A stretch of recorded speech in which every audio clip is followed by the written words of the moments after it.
రాదురా ఏ విజయం నీ కోసం నా కోసం, ఎటుపోదురా నువ్వు చేసిన కష్టం ఎప్పటికైనా సొంతం.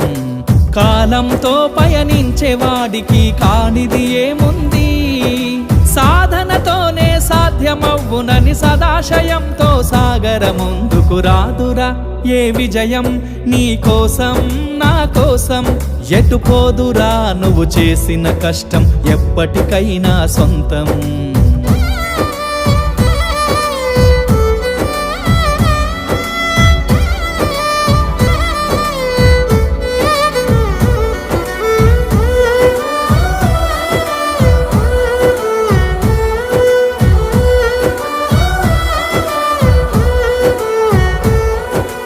ఆకాశంలో అలలాగా పోయే ఆ పక్షులనే చూడు, అనుకున్న గమ్యమెంతున్న గాని